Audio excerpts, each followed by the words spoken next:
Huwag niyo na po kaming hanapin sa mga presinto sapagkat ang inyong mga pulis ay nasa inyo ng mga telepono. Dial 911. Darating ang inyong mga pulis sa loob ng 5 minuto.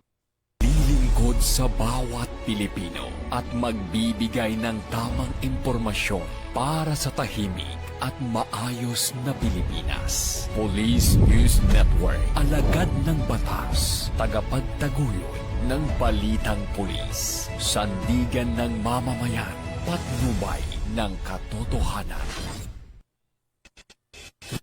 Kampo Krame, maghahatid ng pinakahuling kaganapan at nagbabagang balita. Ito ang PNN Police News Network.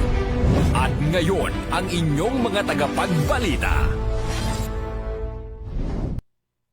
Magandang araw, bagong Pilipinas. Ako ang inyong alagad ng batas, tagataguyod ng Balitang Pulis. Patrolwoman Maria Danica Bungo mula sa Regional Mobile Force Battalion ng NCRPO. Maghahatid sa inyo ng tamang balita, kwento ng pulis at serbisyo para sa mamamayan. At ito ang PNP News Online. Ang pangunahing balita ng Police News Network. Alagad ng batas, tagataguyod ng Balitang Pulis.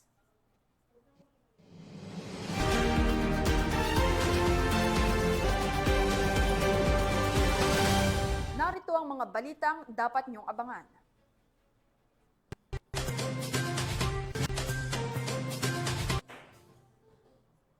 Dalawang sospek timbog sa kasong Republic Act 9165 sa Taguig City. Bayanihan, ipinamalas ng mga kapulisan sa lalawigan ng Benguet sa kabila ng matinding pag-ulan. At 400,000 pisong halaga ng iligal na droga at baril nasa kote sa Bohol.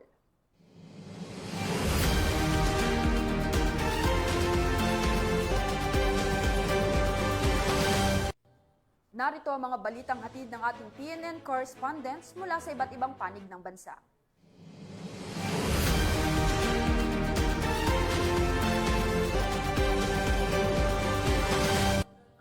Simulan natin ang balita mula sa bahagi ng Luzon.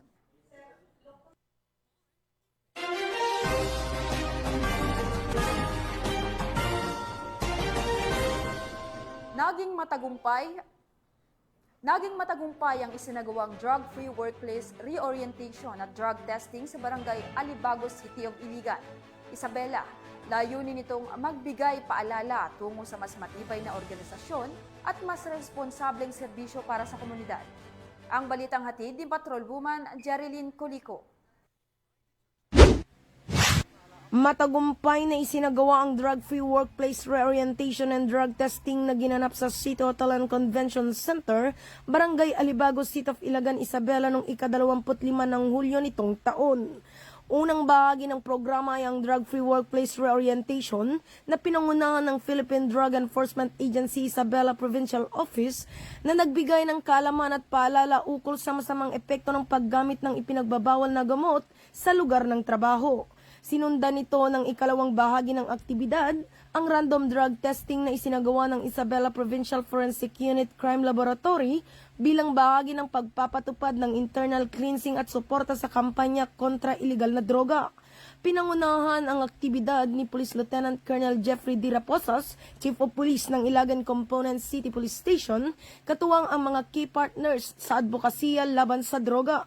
Dumalo rin bilang mga paunahing pandangal sina Pastor Victor N. Serquiña, Balay Silangan Focal Person, Pastor Donald Ramos, Kadak Focal Person, Intelligent Agent 5 Maria Edita Arbonagan, Provincial Officer ng PIDEA Isabela, at Police Major Alfredo M. Quintero, Officer in Charge ng Isabela Provincial Forensic Unit. Ang buong programa ay bahagi ng patuloy na kampanya para maisulong ang isang ligtas, produktibo at drug-free na workplace, isang konkretong hakbang patungo sa mas matibay na organisasyon at mas responsableng serbisyo para sa komunidad.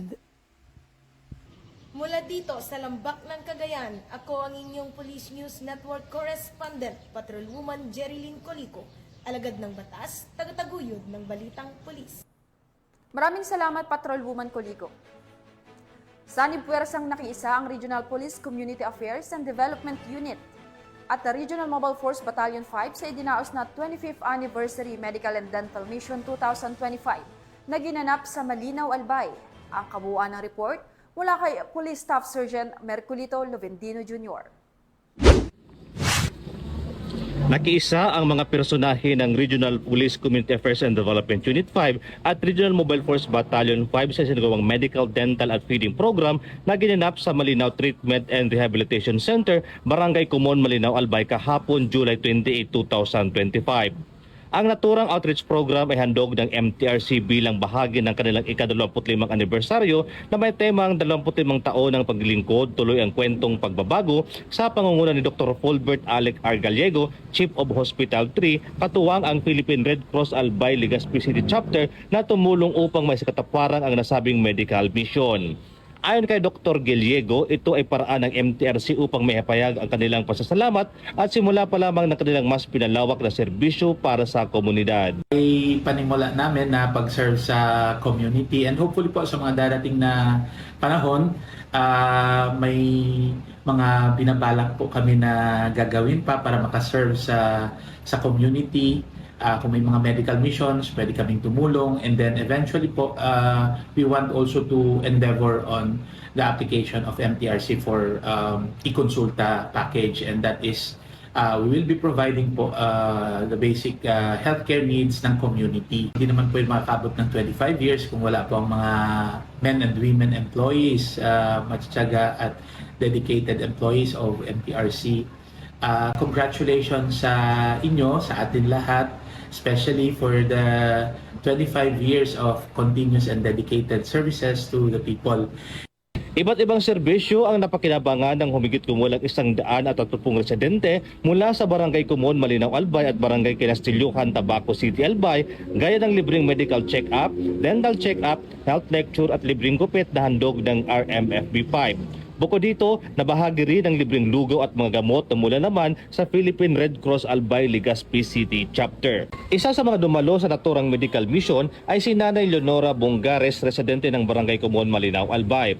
Taos puso ang kanyang pasasalamat sa mga serbisyong hatid ng outreach program at sa pagkikiisa ng MTRC at ng kapulisan sa pagbibigay ng tulong para sa ikabubuti ng kanilang kalusugan.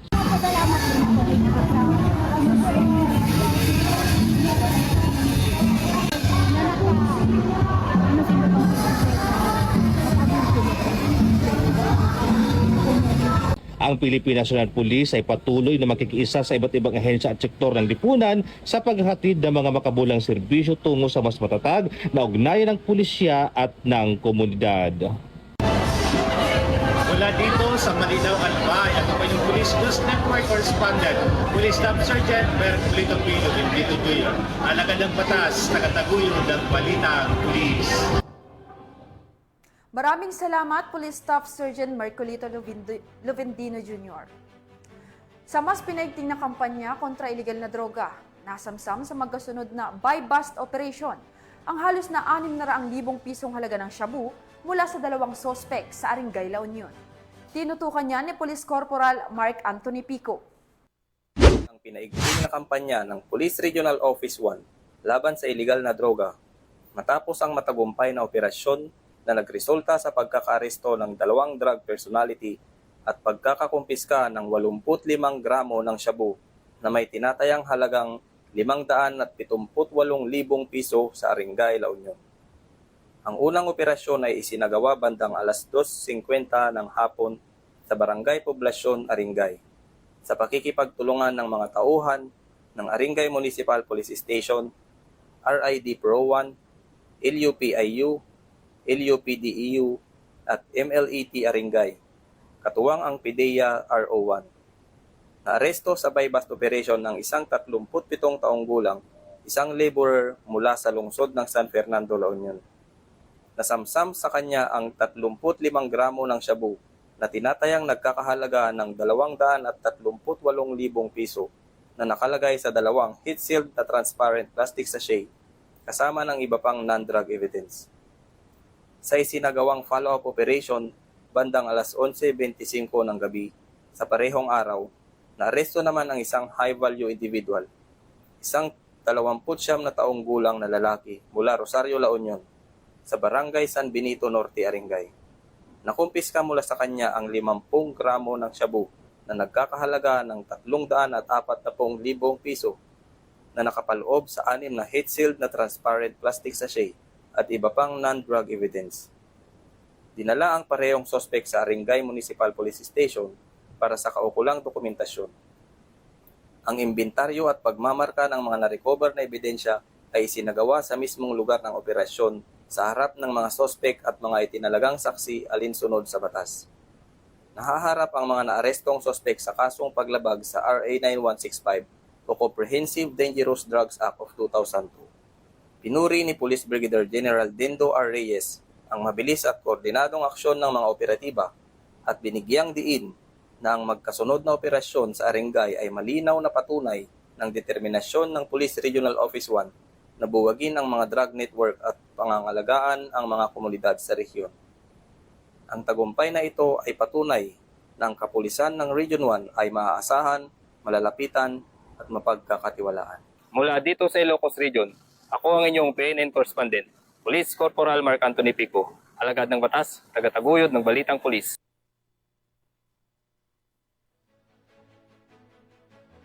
Bulacan First Provincial Mobile Force Company ang tinaguriang top 1 most wanted person dahil sa kasong rape sa Kalumpit, Bulacan. Ibabalita yan ni Patrol Woman Cristalline Javier. Arestado ng mga ang municipal most wanted person ng Apalit, Pampanga sa kasong rape sa Barangay Gatbuka, Kalumpit, Bulacan.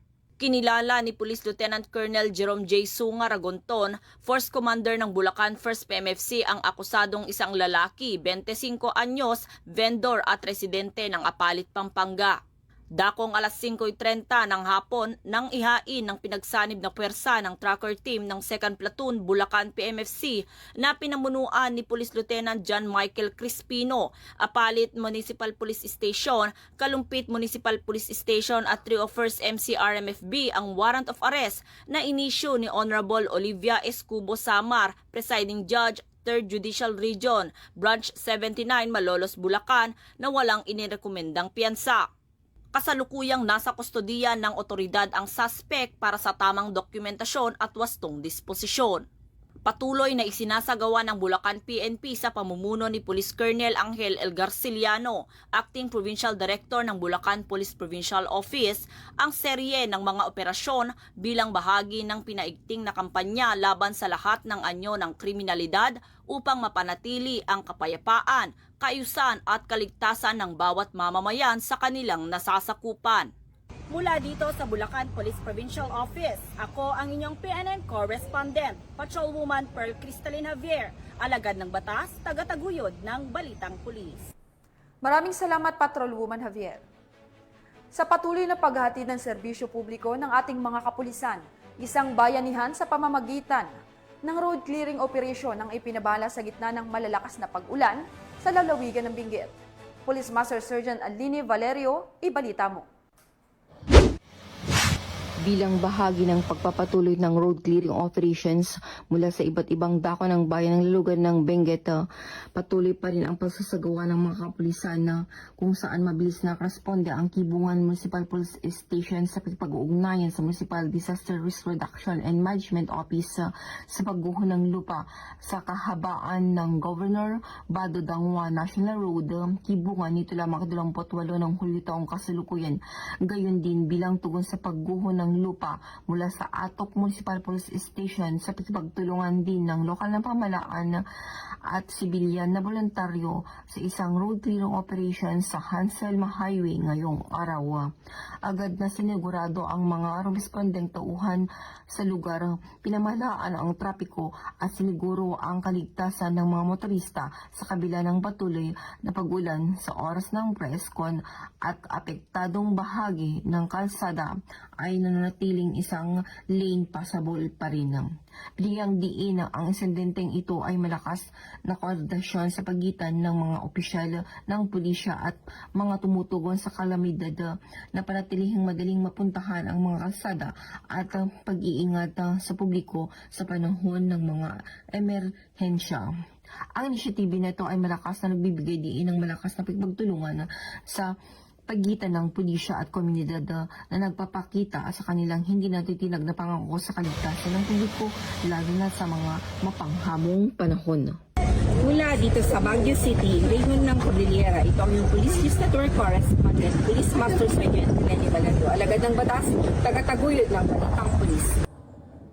Maraming salamat, Police Master Sergeant Valerio.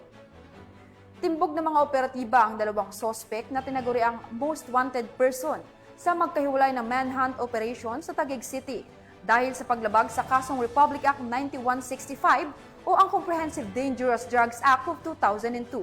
Alamin ang balitang hatid ni Patrol Woman Mary Tony Veva. Nitong July 26, 2025, matagumpay na naaresto ang dalawang itinuturing na top most wanted persons ng Taguig City sa magkahiwalay na operasyon ng pulisya na nagpapakita ng patuloy na pagpupursige ng mga otoridad laban sa iligal na droga. Bandang alas 11 ng umaga na aresto ng pinagsamang puwersa ng District Mobile Force Battalion ng Southern Police District sa pakikipag-ugnayan sa Warrant and Subpoena Section ng Taguig CPS, Kaluan Municipal Police Station at District Special Operation Unit ng SPD ang isang itinuturing na top 10 most wanted person ng Taguig City. Kinilala ang akusado bilang si alias Orly Fer, 35 taong gulang, isang negosyante at residente ng Barangay Santo Tomas, Calauan, Laguna.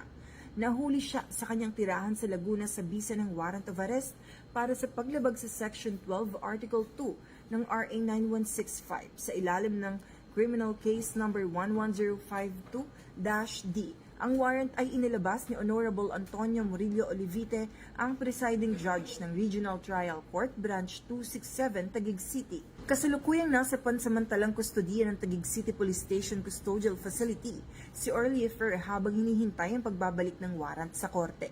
Makalipas ang ilang oras, bandang 1:00 ng hapon, matagumpay namang naaresto ng mga operatiba mula sa Warrant and Subpoena Section ng Taguig City Police ang rank number 8 sa top most wanted person station level ng Taguig para sa buwan ng Hulyo. Isinagawa ang pag-aresto sa San Pedro Street, Barangay Palingon, Tipas, Taguig City. Kinilala ang akusado bilang si alias Brian, 33 taong gulang, isang tricycle driver at residente rin ng naturang barangay. Si Brian ay naaresto sa bisa ng warrant of arrest na inilabas sa ilalim ng Criminal Case Number 16389-D para sa paglabag sa kaparehong kaso. Ang warrant ay inilabas noong July 10, 2025 ni Honorable Abraham Joseph B. Alcantara, ang acting presiding judge ng RTC Branch 266 Taguig City na may inirekomendang piyansa na 200,000 pesos. Ipinagbigay alam rin kay Brian ang kanyang mga karapatan sa wikang naiintindihan niya bago siya dinala sa Taguig Pateros District Hospital para sa medical examination. Matapos ito, dinala na rin siya sa opisina ng Warrant and Subpoena Section para sa dokumentasyon at ibabalik sa korte. Mula dito sa Southern Police District, ako ang inyong PNN correspondent, Patrolwoman Mary Tony Veva, alagad ng batas, tagapagtaguyod ng balitang pulis. Maraming salamat, Patrol Woman Mary Tony Veva. Sa patuloy na pagpapaigting ng matibay na ugnayan ng pulisya at ng komunidad, matagumpay na naisakatuparan ang isinagawang simultaneous community engagement ng mga kapulisan ng Eastern Police District sa iba't ibang barangay sa Metro East na naglalayong makapagbigay ng mga bagong kaalaman at kaunting tulong para sa mga mamamayan. Ang magandang balita, hatid ni Patrol Woman Jenny May Dolor. Saka sa pagpapalawig ng ugnayan sa pagitan ng pulisya at komunidad para sa isang tahimik, mapayapa at maunlad na bagong Pilipinas. Sa pagdiriwang ng 30th Police Community Relation Month ng PNP, nagsagawa ng simultaneous community engagement ang mga kapulisan ng Eastern Police District sa mga barangay dito sa Metro East na naglalayong makapagbigay ng kaalaman at konting tulong sa mga mamamayan. Tiniyak naman ng mga kapulisan ng EPD katuwang ang lokal na pamahalaan ng mga barangay kung saan idinaos ang mga community engagement na maging maayos at mapayapa ang pagsasagawa ng nasabing aktibidad. Nagpapasalamat ako sa mga tulong na binigay ng kapulisan at ang mga learning na aming natutunan. At kahit paano nagkaroon po kami ng konting kaalaman sa pamagitan po ng ating kapulisan.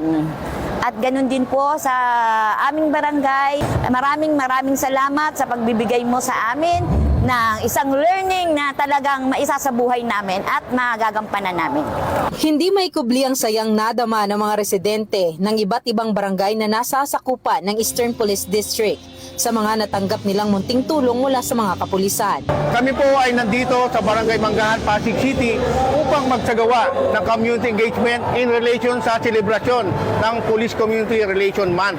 Nagpapasalamat kami sa pakikipagtulungan ng ating komunidad para pasugpo ang kriminalidad. Sana po tuloy-tuloy ang kanilang pakikipagkoordinasyon sa amin upang nang sa gayon matutukan natin ang paglaban sa anumang klase ng kriminalidad. Magandang araw ho sa inyong lahat. Ako po si Kapitan Kim Cruz ng Barangay Manggahan at kami ho sa Barangay Manggahan ay lubos na nagpapasalamat sa PNP natin dahil ho dito sa programang ito. Ito po ay pagpapatunay na within 5 minutes ay dapat ho makapagresponde ang ating kapulisan. Pero ang pananagutan ho ay hindi lang ho nasa kapulisan. Nandito rin ho sa barangay at syempre ho nasa ating lahat ng mamamayan. Nang harana naman ang bandang silangan sa mga kababayan natin sa Barangay Manggahan, Pasig City na mas lalong nagpabigay ng kulay at kasiyahan sa ating mga kababayan. Layunin din ng programang ito na mabigyang ngiti ang mga labi ng mamamayan dahil kung tayo'y magtutulungan, maunlad na bayan na may ligtas at mapayapang pamayanan ang ating matatamasa. Mula dito sa Eastern Police District, ako po ang inyong Police News Network Correspondent, Patrolwoman Jenny Midolor, alagad ng batas, tagataguyod ng Balitang Pulis. Maraming salamat, Patrolwoman Dolor. Tunghayan naman natin ang mga balita mula sa Visayas.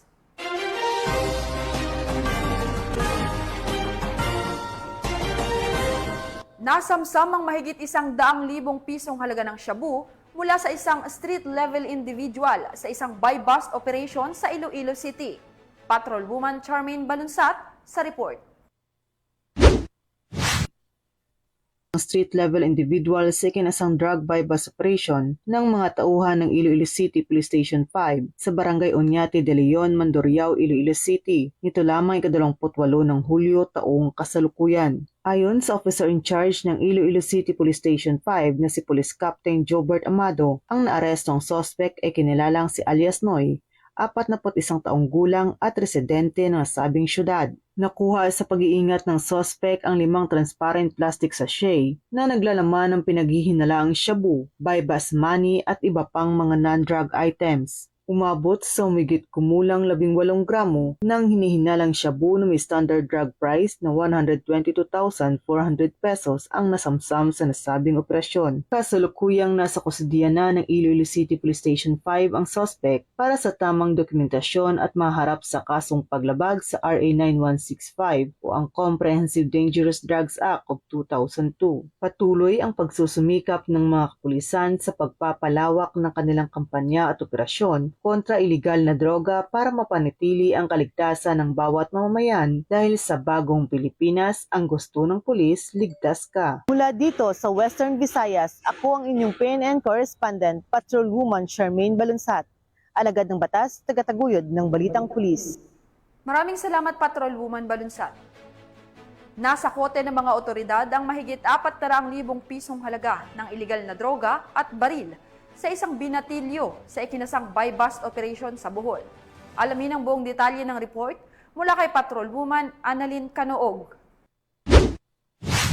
Aabot sa mahigit 470k na halaga ng pinaghihinalaang shabu ang nakumpiska ng mga kapulisan mula sa 19 anis na lalaki na target sa buy-bust operation na sinagawa sa Purok 3, Barangay Canupaw, Hagna, Bohol itong 28 ng Hulyo sa taong kasalukuyan. Kinilala ni Police Lieutenant Zeus Leven 5 Bugtay, officer in charge ng Hagna Municipal Police Station. Bohol Police Provincial Office ang suspect si Alice Christian, 19 anyos, residente na Purok 6, Barangay Bungamar, Hagna, Bohol. Dako alas 12:54 na madaling araw nagsinagawa ang buy-bust operation ng mga operatiba na humantong sa pagka-aresta sa suspect at pagkakumpiska ng 4 na pakete na hinalang shabu na may kabuang timbang na 70.03 na gramo at may standard drug price na 476,204 pesos. Kabilang din sa mga nakumpiskang ebidensya isang sling bag, Yamaha Mio Sporty, isang caliber .38 revolver, 4 na bala at buy-bust money. Maharap ang suspect sa kasong paglabag sa Section 511, Article 2 ng RA 9165 o ang Comprehensive Dangerous Drugs Act of 2002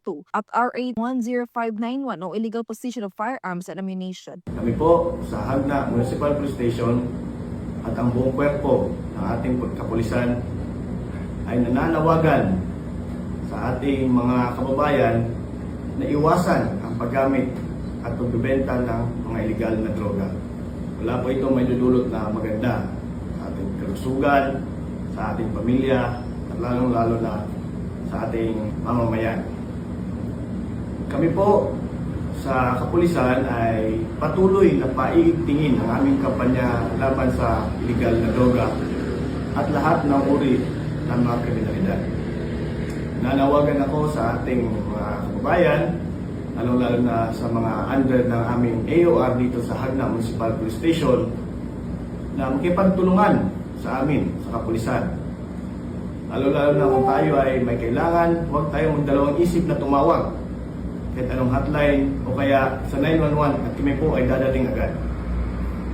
At kami din po ay hindi magdadalawang isip na tumulong sa inyo at magbigay serbisyo sapagkat ito po ang aming trabaho. Ang lungsod ng Hagnay na natiling ligtas at payapa sapagkat ang mga kapulisan ay walang humpay at walang tigil sa mga operasyon laban sa iligal na droga at lalo pang paigtingin ang kampanya upang mas takote ang mga individual na nasa likod ng mga iligal na gawain na ito. Mula dito sa Central Visayas, ako ang iyong PNN correspondent, Patrolwoman Annalyn N. Canoog, alagad ng batas, tagataguyod ng Balitang Pulis. Maraming salamat, Patrolwoman Canoog. Narito naman ang mga balita mula sa bahagi ng Mindanao.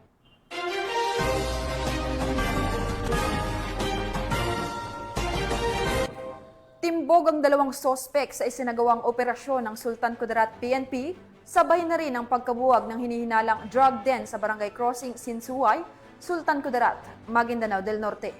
Narito ang report ni Patrolwoman Leonora Gawang. Arestado ang dalawang lalaki matapos mahulihan ng hinihinalang shabu at pagkabuwag ng isang drug den sa isinagawang drug by bus operation ng Sultan Kudarat MPS sa Barangay Crossing, Simuay, Sultan Kudarat, Maguindanao del Norte nito lamang ika-26 ng Hulyo taong kasalukuyan. Kinilala ni Police Lieutenant Colonel Hector Tanyo, Chief of Police ng SKMPS, ang mga suspek na sina alias Anwar, street-level individual at si alias Omar na umano'y drug user, nakapwa na sa hustong gulang at mga residente ng naturang barangay. Sinalakay ng pinagsanib puwersa ng Sultan Kudarat MPS at 1st PMFC Maguindanao del Norte PPO makaraang matunton ang pinaglulunggaan ng mga suspek at doon nagpositibo sa hinihinalang shabu dahilan upang arestuhin ang mga ito. Narecover ng mga operatiba ang 4 na maliliit na silyadong pakete na naglalaman ng pinaniniwalaang shabu na tinatayang may timbang na 0.64 gramo na nagkakahalaga ng mahigit 3,000 pesos. Ayon sa PNP, ilang araw ding isinailalim sa surveillance hanggang nagkaroon ng test buy at nagpositibo ang mga suspek. Kasong paglabag sa Republic Act 9165 o ang Comprehensive Dangerous Drugs Act of 2002 ang posibleng kakaharapin ng mga ito. Ang Maguindanao del Norte PNP sa pagkikipagtulungan ng iba't ibang unit ng pulisya ay nananatiling nakaantabay upang masigurong ligtas at maayos ang pamumuhay ng mga mamamayan laban sa banta ng iligal na droga. Mula rito sa rehiyon ng Bangsamoro, ako ang inyong Police News Network correspondent, Patrolwoman Leonora Gawang, alagad ng batas, tagataguyod ng Balitang Pulis. Maraming salamat, Patrolwoman Gawang. Isang individual ang arestado ng Panabo PNP sa kasong Republic Act 10591 o Comprehensive Firearms and Ammunition Regulation Act sa Davao del Norte.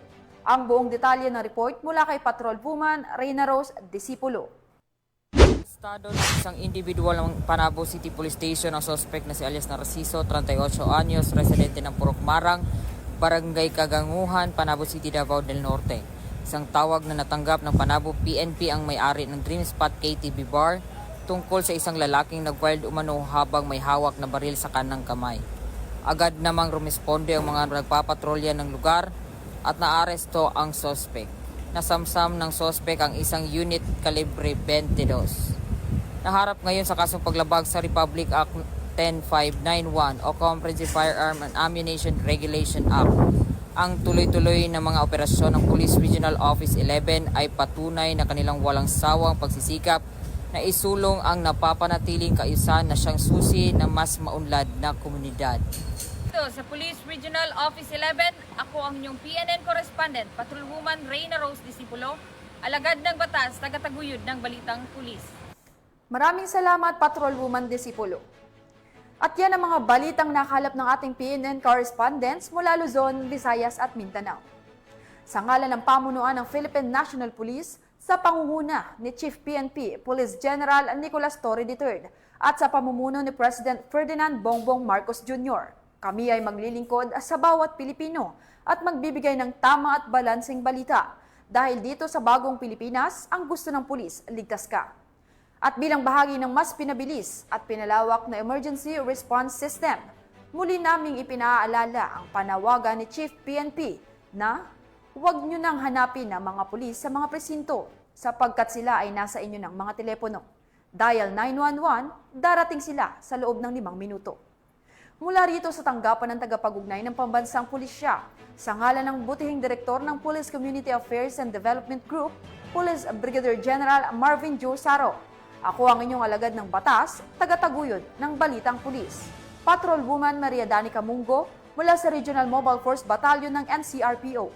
Maghatid ng tamang balita, kwento ng pulis at serbisyo para sa mamamayan.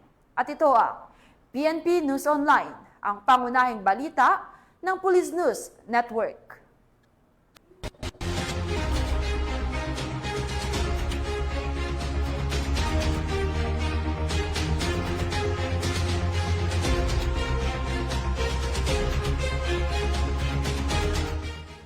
Police News Network, alagad ng batas, tagapagtaguyod ng Balitang Pulis.